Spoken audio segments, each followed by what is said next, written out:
Bismillahirrahmanirrahim. Assalamualaikum warahmatullahi taala wabarakatuh. Alhamdulillahirabbil alamin wassalatu wassalamu ala asrofil anbiya'i wal mursalin wa ala alihi wa ashabi wa man tabi'ahum bi ihsanin ila yaumiddin. Qala Allah taala fi kitabil karim, a'udzubillahi minasyaitonir rajim. Bismillahirrahmanirrahim. Afa hukmal jahiliyati yabghun wa man ahsanu minallahi hukman liqaumin yuqinun. Sadaqallahul azim. Alhamdulillah, bagaimana kabar Anda pada malam hari ini? Semoga Anda senantiasa dalam keadaan sehat walafiat, tidak kurang suatu apapun, dan senantiasa dalam limpah rezeki, maghfirah, serta rahmat dari Allah Subhanahu wa taala. Amin Allahumma amin. Berjumpa kembali malam hari ini dalam YouTube channel Fakta yang senantiasa hadir membahas isu-isu keumatan yang sedang trending, baik itu isu politik, ekonomi, sosial, dan sebagainya. Dan insya Allah pada kesempatan malam hari ini kita akan membahas mengenai program. Saya menyebutnya wacana apa program ya, karena kan belum ada spesifiknya nanti bakal kayak apa ya. Jadi kita anggap saja wacana gitu ya. Wacana program makan siang gratis yang dimana menurut beberapa sumber akan menggunakan dialihkan dari subsidi BBM. Nah, ini menjadi pro kontra di masyarakat. Dan seperti apa? Insya Allah kita bahas pada kesempatan malam hari ini. Tapi sebelum itu saya akan terlebih dahulu kepada para pemirsa yang sudah hadir di YouTube. Jangan lupa untuk like video ini serta share kepada sahabat Anda. Jangan sampai Anda ketinggalan untuk share kebaikan, dan jangan lupa untuk subscribe YouTube channel Fakta, karena subscribe itu gratis. Apalagi subscribe channel dakwah, insya Allah berpahala dan juga bermanfaat. Dan sampaikan opini menurut Anda seputar topik kita pada malam hari ini di live chat di YouTube. Dan sebelum itu saya mungkin ingin membacakan artikel dulu ya dari CNBC Indonesia terkait dengan subsidi BBM dipangkas demi makan gratis. Ini penjelasan lengkapnya gitu.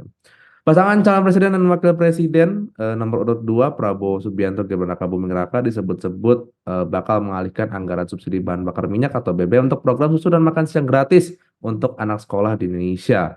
Menurut Wakil Ketua Tim Kampanye Prabowo Gibran Edi Suparno, bahwa sejatinya subsidi akan dialokasikan untuk yang lebih tepat sasaran. Penataan jadi ya subsidinya itu dialokasikan untuk lebih tepat sasaran. Kata Edi kepada CNBC Indonesia dikutip Sabtu 17 Februari 2024.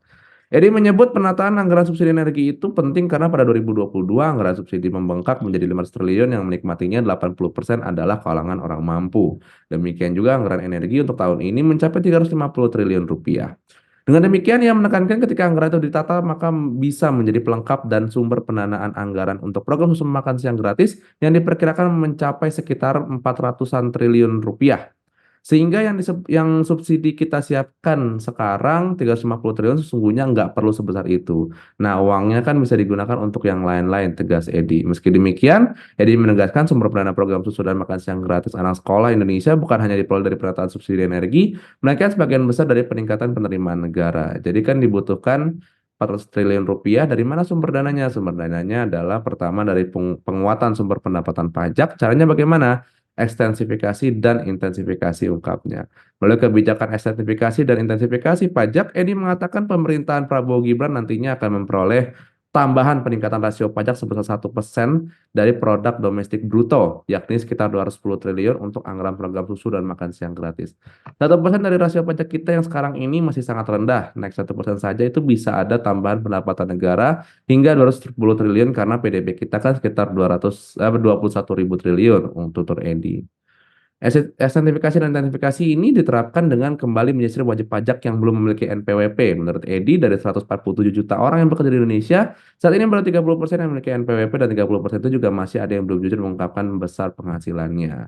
Selain dari penataan subsidi dan ekstensifikasi maupun intensifikasi penerimaan pajak, Edi menyebut bahwa susu dan makan siang gratis juga diperoleh dari penataan anggaran-anggaran yang tidak perlu di kementerian atau lembaga.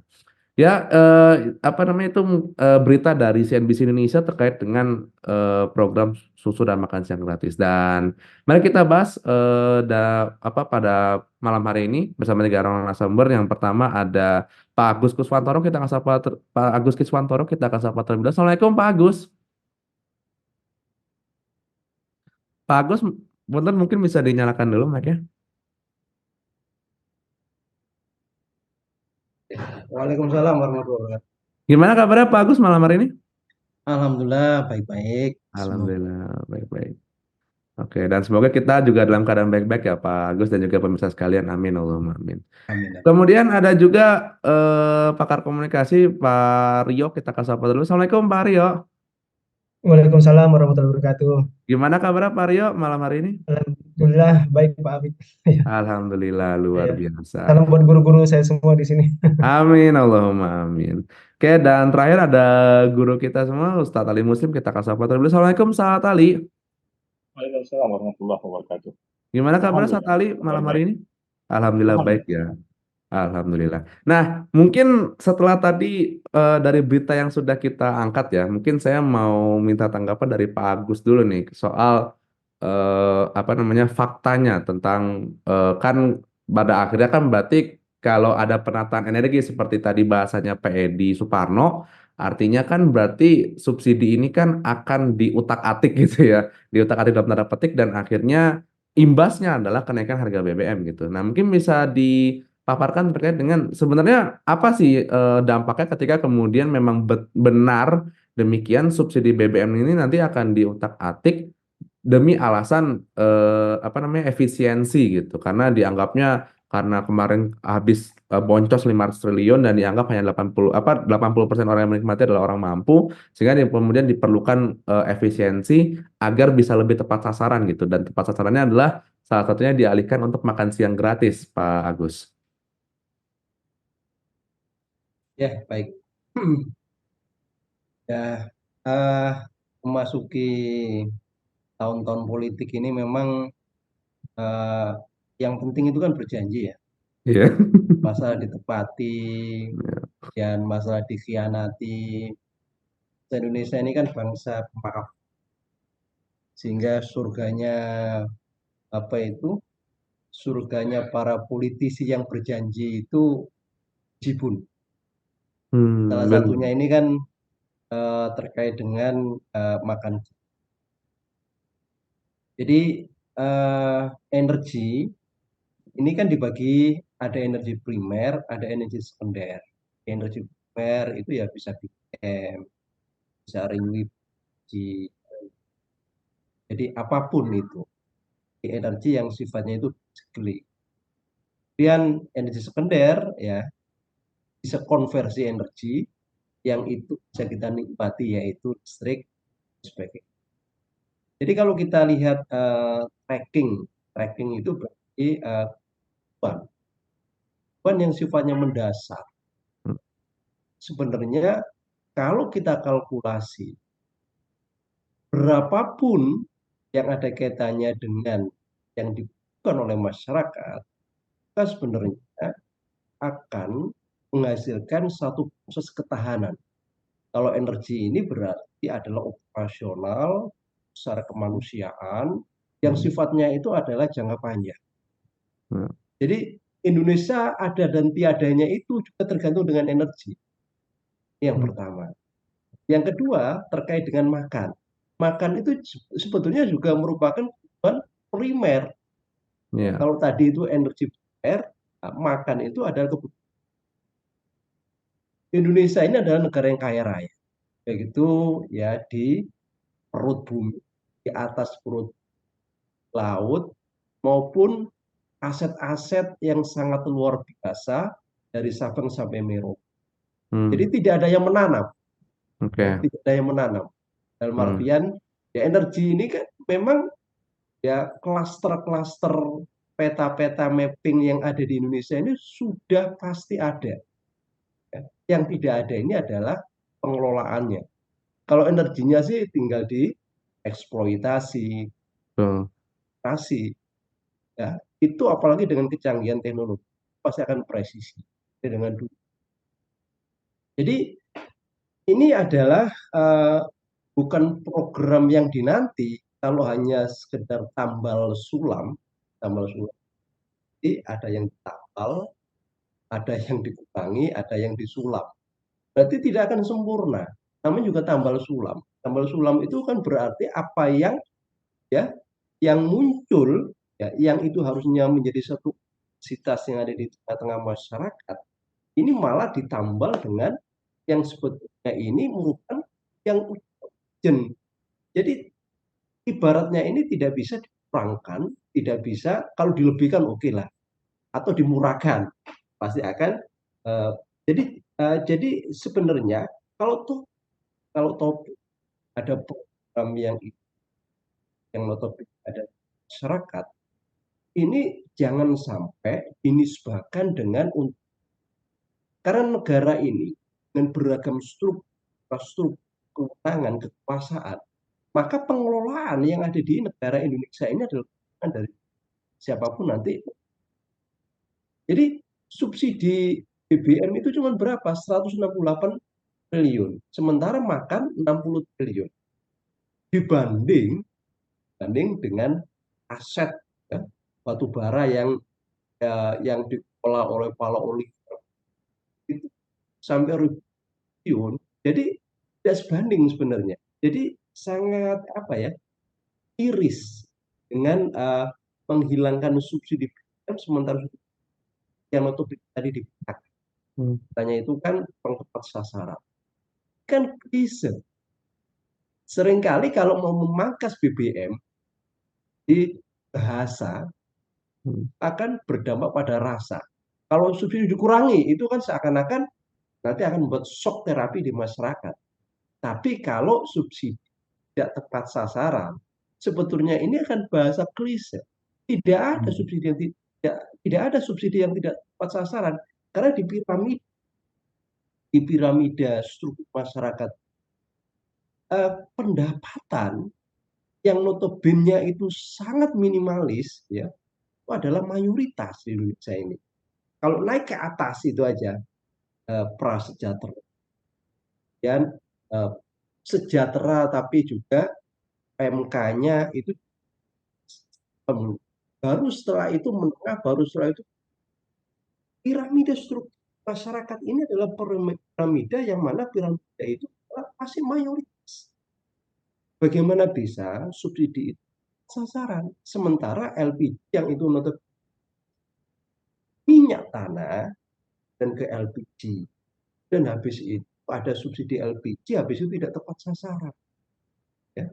Harusnya yang namanya penyediaan siapa tinggal pendistribusiannya, ada pengusaha, ada ya. Yang pengusaha sebenarnya itu kan gampang, ada dengan ya departemen terkait sebenarnya. Jadi ini kan tumpang tindih layaknya kacauan data itu kan dari dulu. Padahal proyek database itu sangat luar biasa. Kan ini dijadikan ya kambing hitam ya, kambing nggak ada kambing. Seringkali itu disebut kesalahan-kesalahan kayak dengan subsidi karena tidak ya kalau menurut saya alasan itu alasan yang lain lah. Masa dari dulu sampai sekarang itu alasannya tidak tepat sasaran. Para profesional, proyek tetap jalan, upgrading terkait dengan infrastruktur update data. Masa dari dulu sekarang sih database-nya tidak sasaran. Nah, demikian. Oh, nggih. Artinya kemudian Ustadz Pak Agus melihat bahwa alasan pemerintah soal efisiensi ini klise berarti ya? Iya, jadi seringkali mau menaikkan harga itu kan ya klise sekali ya, berlindung di balik kata-kata, berlindung di balik ya memoles kata untuk ya meminimalkan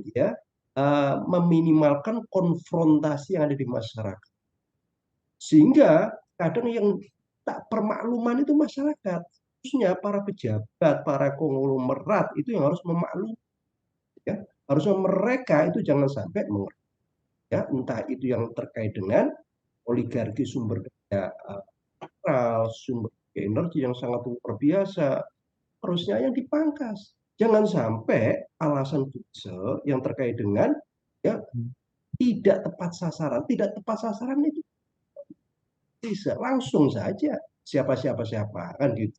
Jangan sampai nanti justru yang dijadikan korban ini kalau kaitannya dengan menaikkan atau mengambil subsidi BBM gratis. Makan gratis oke, nggak ada masalah, silakan saja kan gitu, asalkan kan gitu pendapatan negara itu sebenarnya kan sangat banyak. 10%, 11% pajak. Apa 11% pajak?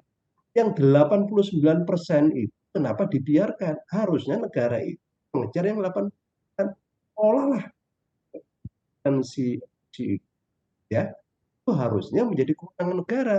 Jangan sampai negara itu hanya ya menerima 11%. Ini kan nanti pajak mau dinaikkan, BBM mau dinaikkan, kemudian kompensasinya itu makan gratis. Pertanyaan saya cukup simpel. Yang dapat proyek makan sini siapa? Nah, nanti ini jadikan bancaan proyek lagi. Akhirnya Ya. kita ini kan negara penuh masalah. Maunya yang yang baik, tapi ujung-ujungnya itu nanti good ya, dengan 60 tahun pertama itu segitu. Sementara BBM 180. Jadi nettingnya itu tidak ada di sini. Gimana? Yang makan gratis 60 triliun memangkas subsidi BBM yang 180. Ya, padahal itu 270 juta penduduk Indonesia. Terusnya negara itu menambah subsidi BBM. Kalau ataupun menambah program dan anggaran sampai sifatnya hajat hidup orang banyak. Salah satu energi. Baik itu terkait dengan LPG, baik itu terkait dengan BBM, gitu. Kan listrik. Tadi yang saya sebutkan itu adalah 3 pilar itu. Dan 3 pilar itu akan mendongkrak ya efisiensi, efektivitas, produktivitas dari seluruh masyarakat Indonesia. Kalau masyarakat Indonesia itu sebetulnya yang jadi pola pikirnya itu justru harusnya negara ini memberikan supporting, energizing, energi. Masyarakat Indonesia itu adalah masyarakat yang suka bekerja, ya, suka bekerja. Kan peminta-minta, tapi justru sekarang ini seakan-akan akan gratis itu. Ini belum nanti pendistribusinya bagaimana. Ini masih tanda tanya besar. Yang ada ini harusnya diberikan, yang belum ada itu jangan hanya sekedar iming-iming untuk menaikkan elektabilitas atau menaikkan pencitraan. Oke. Karena memang saya melihatnya gini ya Pak Agus ya, ketika kemudian pemerintah beralasan, bukan pemerintah sih, lebih tepatnya kan calon karena kan apa namanya mereka dari tim suksesnya Prabowo Gibran ini kan menganggap bahwa subsidi BBM ini kan dianggap boros gitu ya. Kemudian dilakukan efisiensi gitu. Tapi ketika kemudian efisiensinya justru dialokasikan ternyata untuk sesuatu yang ternyata tidak lebih ternyata lebih tidak efisien lagi, itu kan jadi lucu ya Pak Agus ya. Jadi contoh misalkan Pertalite mau dihapus. Iya. Misalkan ini. Berapa yang terdampak dengan ya Pertalite ini? Mahasiswa kesulitan. Ya, karena rata-rata kan pakai motor, bukan pakai mobil. Iya. Kemudian para buruh pabrik pakai Pertalite. Ya. Meskipun minumnya harusnya itu pertama karena mereka itu karena tidak cukup. Karena benar-benar berhitung dengan pendapatan dan pengeluaran, mereka lebih memilih Pertalite. Nah, ini banyak dampaknya. Akhirnya apa? Karena banyak dampak ini, maka otomatis akan berpengaruh kepada sumber daya anak bangsa yang mana yang harusnya itu lancar dalam beraktivitas, akhirnya terkendala dalam beraktivitas. Dan ini harusnya menjadi satu catatan yang harusnya menjadi catatan yang sangat penting.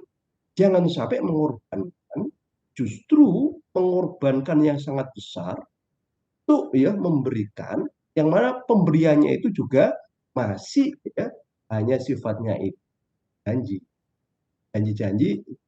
ya itu pun nanti kreditnya itu ya bisa dibayangkan siapa yang akan memperoleh, siapa yang akan mensuplai itu aduh jadi kita ini kan sukanya seperti itu jadi demikian ya. Oke. Nah, sekarang mungkin saya mau minta perspektif nih dari dari Pak Rio nih soal soal gaya komunikasi dari timnya Prabowo Gibran gitu. Karena kayaknya saya merasa dari semua janji kayaknya janji yang simple tuh kayaknya yang 02 gitu. Tapi begitu 02-nya jadi nih gitu, OTW jadi lah, kita anggap OTW jadi gitu.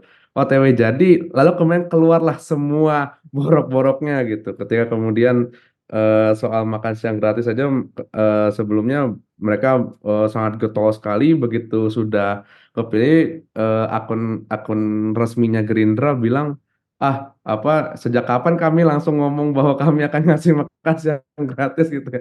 Itu kan apa ya, lucu gitu ya. Bagaimana kalau dari dari pengamatannya Pak Rio mungkin? Iya, terima kasih Pak Afik atas kesempatannya. Eh, ya itu betul ya, ternyata memang benar kalau ternyata rakyat Indonesia gitu ya, memang suka gitu ya kalau dikasih janji-janji kayaknya. Tapi lebih daripada itu seperti ini, tapi memang itu adalah fitrah sebenarnya. Jadi ada peraih Nobel ekonomi yang namanya James M. Buchanan ya. Dia itu adalah peraih Nobel di bidang ekonomi. Iya, Dia bilang itu pemilih atau rakyat itu dia itu cenderung kepada kebijakan yang berpihak pada mereka gitu, yang dilihatnya sebagai sesuatu yang populis gitu.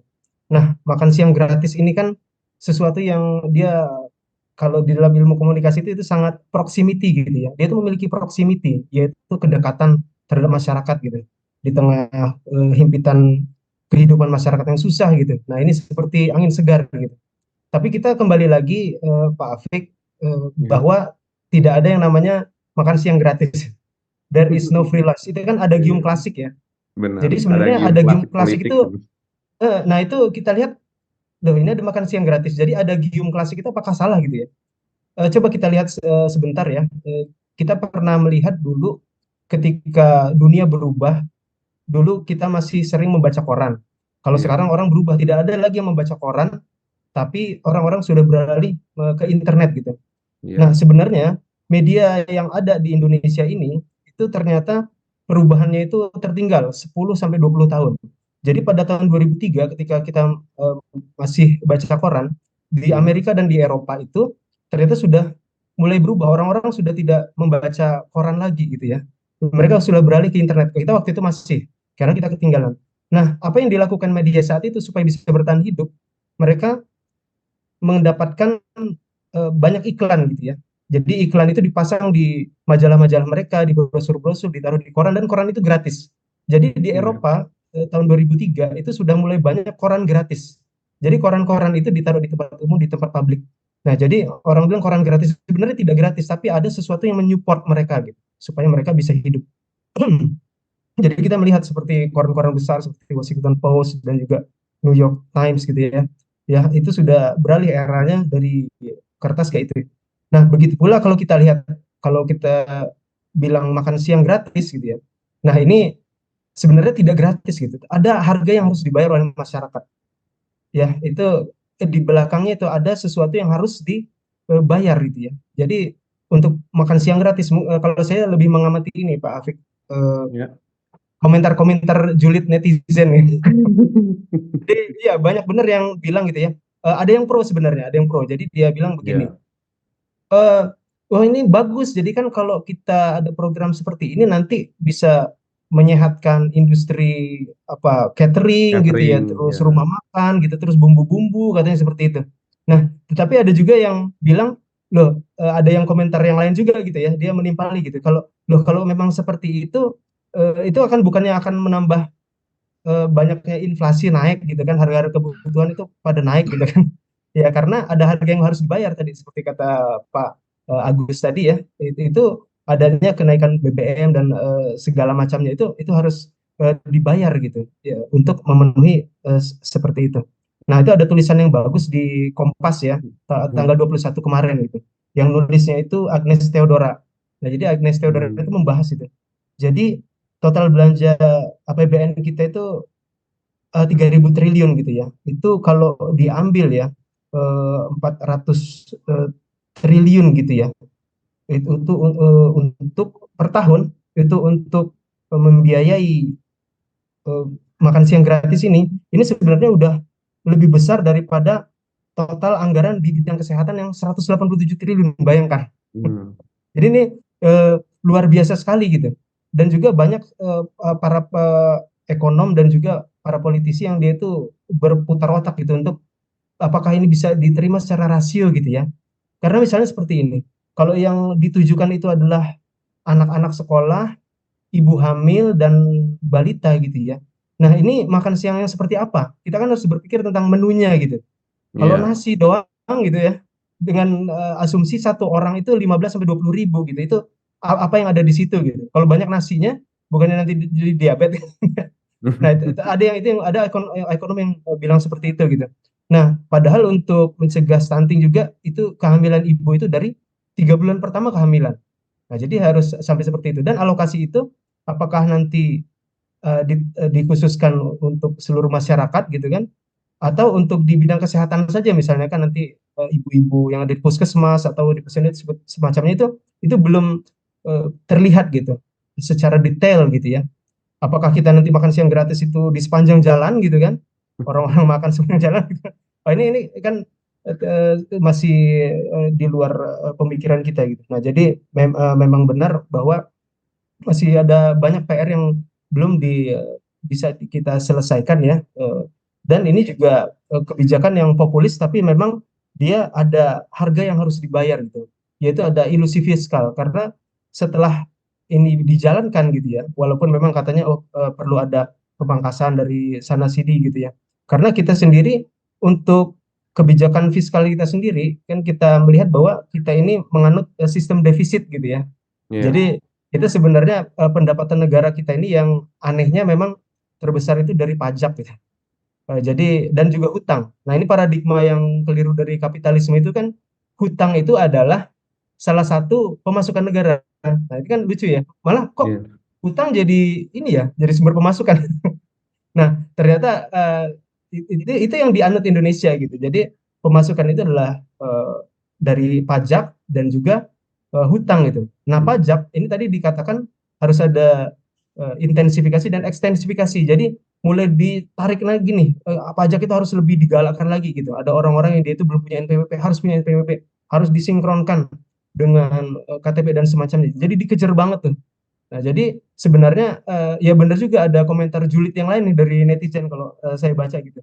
Oke lah, berjanji sih boleh, tapi kok malah rakyat yang susah ya gitu kan. Hmm. Ada juga yang bilang, loh harusnya saya sering baca gitu Pak Afik ya gitu ya di komentar-komentar netizen yang ada di CNBC gitu ya, Kompas ataupun Metro gitu ya. Nah, itu seru gitu ya. Jadi ada juga yang bilang ya harusnya dikasih jangan dikasih ikan dong, harusnya dikasih pancing gitu ya. Jadi harusnya Iya, di iya. rakyat itu harus dikasih pupuk yang murah supaya nanti berasnya murah gitu ya. Terus dikasih apa namanya subsidi yang lebih banyak lagi karena sebenarnya bukan subsidi ya, sebenarnya itu udah kewajiban pemerintah gitu ya untuk memberi apa namanya pelayanan kepada masyarakatnya, sembako murah, terus BBM itu kalau bisa murah gitu ya, dan sebagainya. Ya seperti itu mungkin Pak Hmm. Afik. Terima Oke, kasih. oke. Ya, apa ya? Karena memang kalau kita melihat opini masyarakat juga ya, sebenarnya agak anomali juga ya, karena bisa dikatakan kalau opini di sosial medianya sangat keras menentang, tetapi itu tidak tergambar ketika pada pada fase election gitu. Jadinya saya agak bingung kenapa kemudian terjadi kayak kontradiksi begitu. Tapi mungkin kita bisa bahas lain kali gitu ya. Nah, sekarang saya mau ke guru kita, Ustadz Ali Muslim. Kalau kita lihat tadi setelah kemudian tadi saya membahas dengan Pak Agus Kiswantoro dan menyebut bahwa apa namanya bahwa efisiensi anggaran energi itu adalah semacam apa ya basa-basi bahkan mungkin klise. Bahkan ketika itu dianggarkan kepada sesuatu yang lebih boros lagi itu malah malah jatuhnya aneh gitu. Namanya kalau tadi dikritisi oleh Pak Rio tadi masa iya utang masuk dalam pendapatan gitu.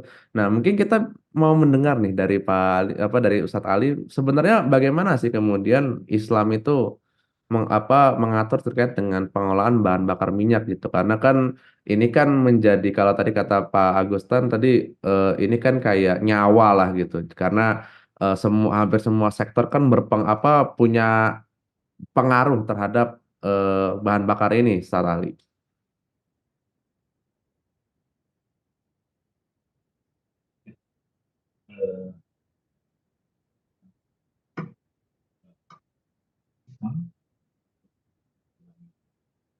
Saat Ali, Afwan, mungkin suaranya bisa itu dulu, soalnya kurang belum masuk suaranya.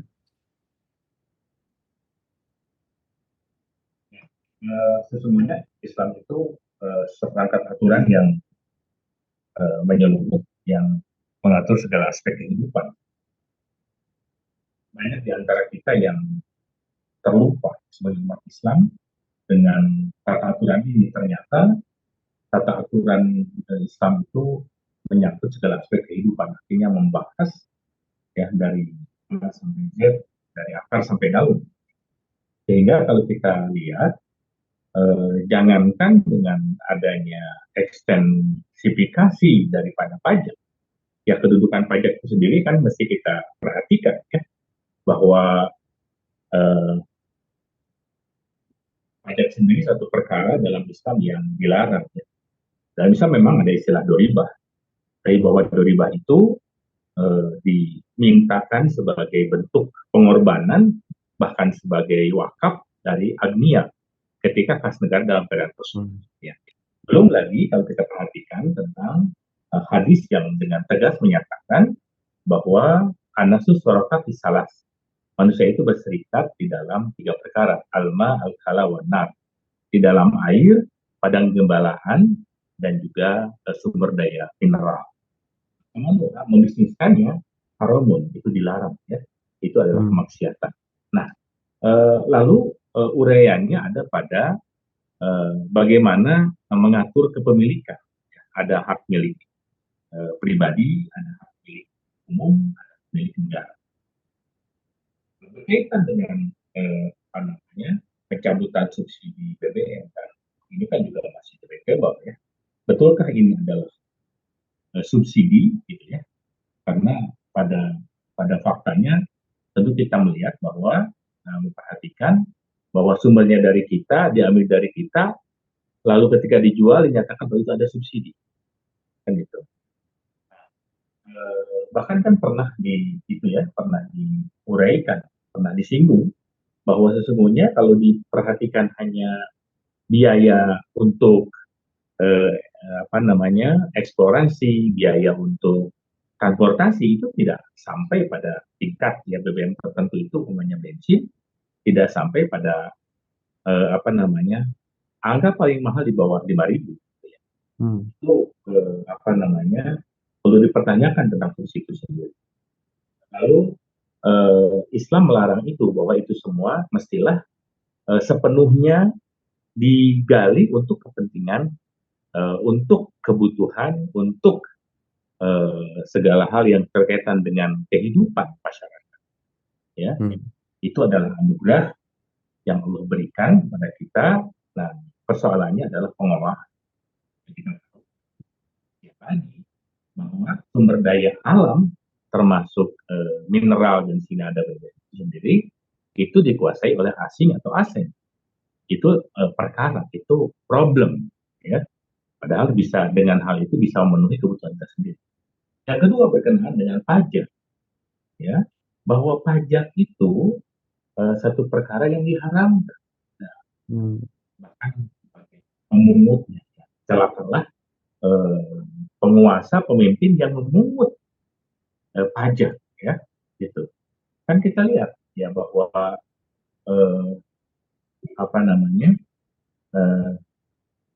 ini bahkan akan dinaikkan. Kita tahu di dalam debat-debat dan sebagainya tidak ada yang beralih sedikit pun dari pajak. Masih hanya yang ini ditiadakan, tapi ini diadakan dan seterusnya. Itu yang dilarang ya, bahwa pajak itu adalah bentuk daripada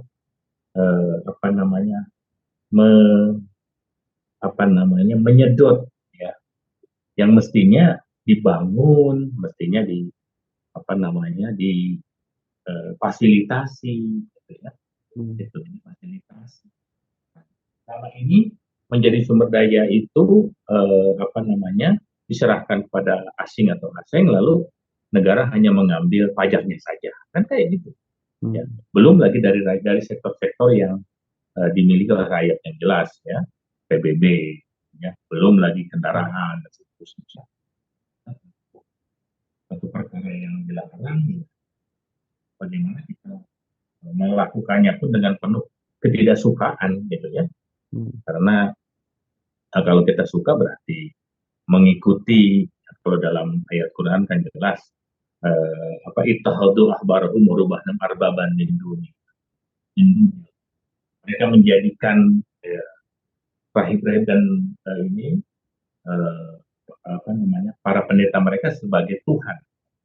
Lalu para hadirin hakim ini apakah kami tidak pernah menyembahnya. Iya, apa yang diharamkan dan dihalalkan oleh pendeta kamu ikuti. Apa yang dihalalkan berarti itu adalah haram oleh pendeta kalian mengikuti. Rahib dan ini adalah ada pimpinan yang bersifat apa namanya informal, ada pemimpin atau penguasa yang bersifat formal. Itu dalam penjelasan. Apa namanya benar kata ada Giun yang menyatakan bahwa dalam sistem kapitalis tidak ada makan siang yang gratis.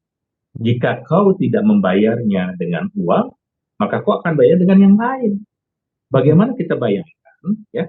Saat ini ya baru saja nih selesai nih ya. Sekarang beras saja sudah sulit. Ya.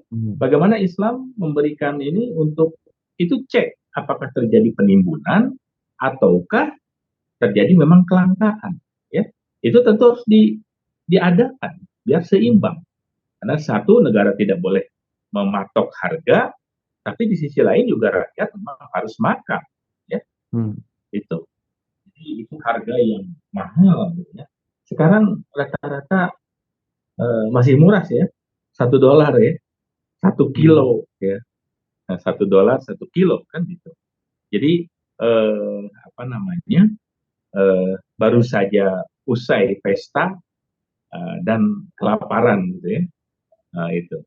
Saya yakin ini pada pihak tertentu diambil untuk bansos, untuk serangan pajar barangkali gitu ya. Lalu pada sisi lain kesulitan ini masyarakat di daerah Bandung ya. Itu ada di daerah ini antrinya bukan antri mendapatkan pemberian, antri untuk membeli gitu ya. Untuk membeli aja antri gitu. Ya. Bagaimana itu berarti kondisinya? Ini tidak, ya lupa barangkali ya. Penguasa lupa gitu, asik bener dengan terpilih nggak jagoannya gitu ya. Tanpa disadari rakyat kesulitan sekarang untuk makan. Ya, mahal loh harga. Ya kemarin baru, ya bukan persoalan ya masih kebeli gitu ya mungkin bagi kita, tapi ini adalah sebuah kezaliman yang terjadi. Nah, lalu dengan akan memberikan makan, mestinya ya kalau kata Rasulullah ketika ada kesulitan, kalau ketika ada kekurangan, Rasulullah menyiapkan Rasulullah ketika ada orang yang minta untuk makan, ya diberikan untuk saat itu, lalu diberikan kampak, kau berbisnis, gitu ya.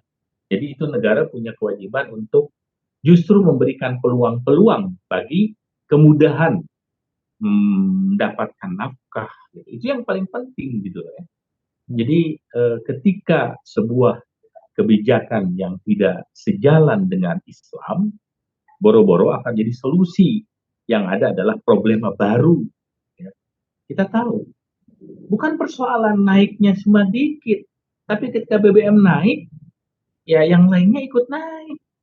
Ini mau BBM mau naik, sekarang aja udah naik harga-harga kebutuhan pokok gitu.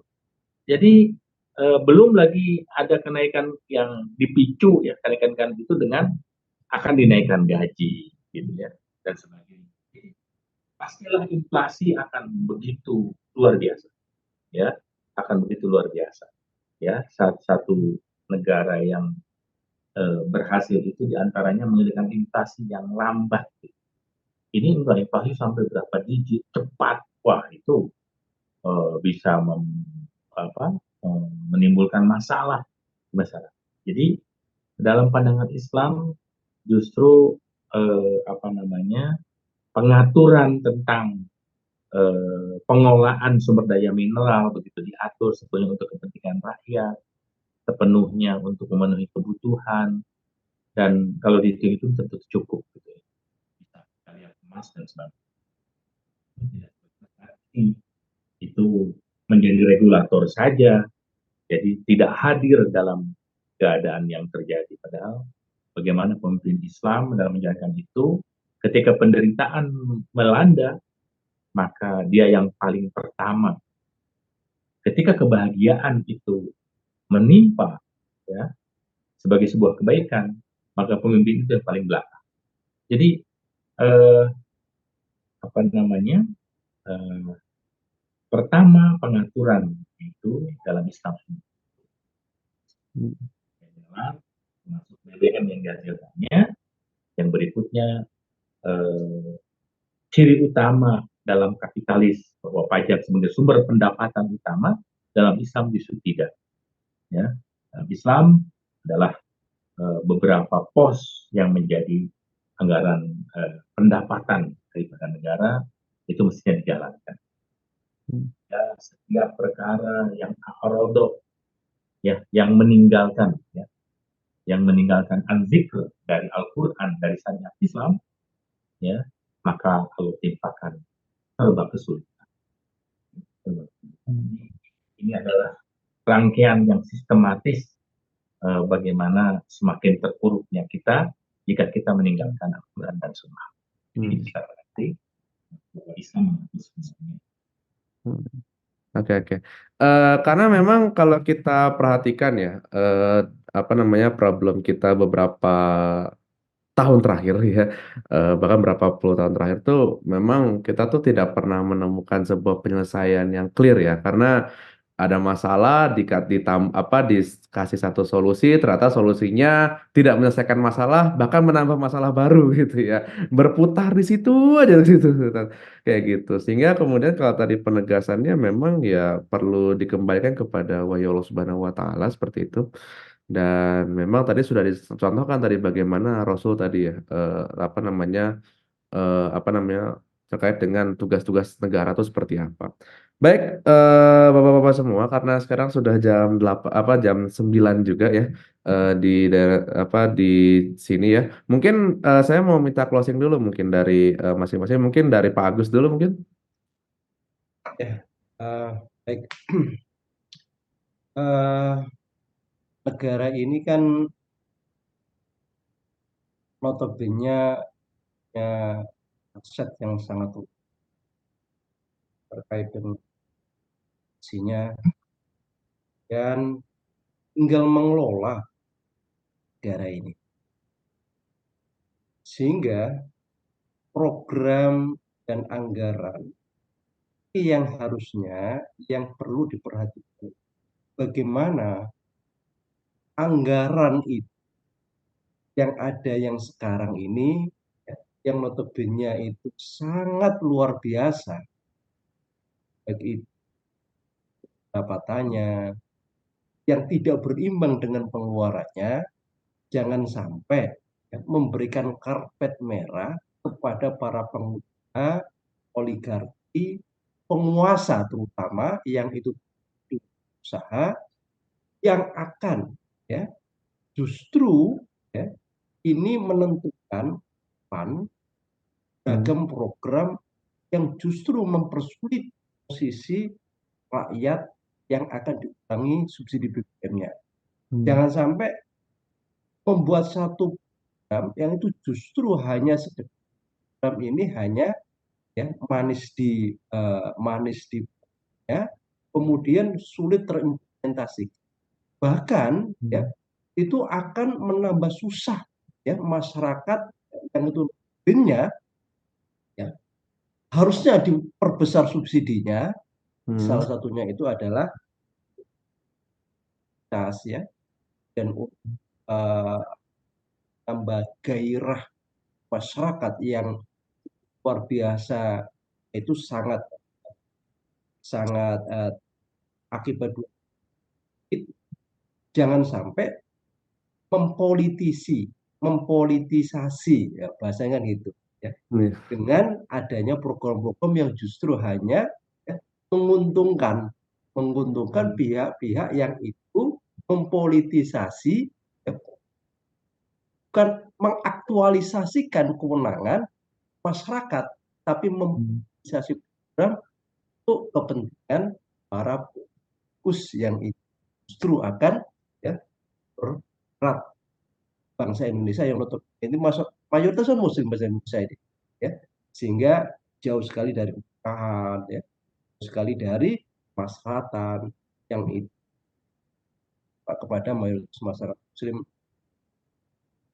Demikian. Oke. Itu dari Pak Agus ya. Dari Pak Rio, monggo Pak Rio. Terima kasih Pak Afik. Jadi sedikit saja dari saya. Jadi kita lihat bahwa dari tim ses Pak Prabowo sendiri, namanya Pak Ferry Latuhihin ya. Dia bilang sebenarnya kebijakan untuk makan siang gratis ini sudah diterapkan di 78 negara. Itu klaim dari dia ya. Nah, artinya di sini ini adalah bukan sesuatu yang baru gitu ya, tetapi seharusnya bisa menjadi pandangan gitu ya. Coba di cross check dulu karena banyak yang tidak populer gitu. Justru ya betul kata Pak Agus tadi, coba kita harus melihat dulu karena hanya ingin populis gitu ya. Akhirnya dia mempolitisasi hal tersebut yang akhirnya malah memberatkan rakyat. Nah, itu pertama. Jadi sebenarnya bisa dilihat gitu. Banyak kebijakan-kebijakan yang tampaknya populis tapi ternyata dia menjadi tidak populer. Nah, dan kemudian kalau memang kita ingin gitu ada program yang bagus gitu ya, misalnya seperti makan siang gratis, sebenarnya itu bisa diwujudkan hanya di dalam Islam. Kita lihat misalnya ketika Islam itu diterapkan secara paripurna ya, hukum-hukum Islam diterapkan secara totalitas di dalam kehidupan, kita bisa melihat seperti Khalifah Umar bin Abdul Aziz gitu. Jadi tidak hanya memberi makan rakyatnya gitu ya, tetapi memberi makan hewan-hewan buas aja sampai dapat. Ya, karena sudah tidak ada orang lagi yang menerima zakat gitu ya. Akhirnya hewan-hewan kurban itu sudah saking banyaknya gitu ya. Udah mau dikasih sama orang lagi nggak bisa, akhirnya dibuang ke hutan. Nah, akhirnya yang makan sembelihan itu adalah binatang buas yang ada di hutan, dan akhirnya binatang buas pun tidak ada yang mau mencaplok ternak milik kaum muslimin gitu. Itu saking sejahteranya gitu. Nah, itu mungkin sedikit dari saya. Insya Allah syariat Islam akan memberikan kita kesejahteraan untuk seluruh umat ya, bukan hanya orang Islam aja tapi juga orang non Muslim. Terima kasih. Oke. Tadi kita mau lanjut ke Pak Ustadz Ali Muslim, cuma kayaknya beliau kelempar ya dari Zoom kayaknya. Apa namanya, dan kita doakan semoga juga beliau sehat-sehat dan para narasumber juga Pak Agus dan Pak Ria juga dalam keadaan sehat walafiat. Amin Allahumma amin. Baik, sebelumnya jazakumullah khairan, terima kasih banyak untuk Pak Agus, kemudian Pak Rio, dan juga kepada saat Ali Muslim yang sudah bergabung tadi ya bersama kami di Fakta malam hari ini, dan juga kami mengucapkan jazakumullah khairan, terima kasih banyak kepada pemirsa YouTube channel Fakta dimanapun Anda berada yang sudah menyaksikan diskusi kita malam hari ini. Juga kami mohon maaf apabila ada kesalahan tutur kata maupun teknis, semoga dapat memperbaiki lebih baik lagi. Dan jangan lupa untuk menantikan diskusi-diskusi menarik lainnya hanya di YouTube channel Fakta. Saya Fikral Masa memakai kerabat kerja yang bertugas pamit undur diri dari hadapan Anda. Mari kita tutup dengan baca hamdalah. Alhamdulillahirabbil alamin. Istighfar, astagfirullahaladzim, dan kafaaratul majlis. Subhanakallahumma bihamdika asyhadu an la ilaha illa anta astaghfiruka wa atubu ilaik. Wassalamualaikum warahmatullahi wabarakatuh.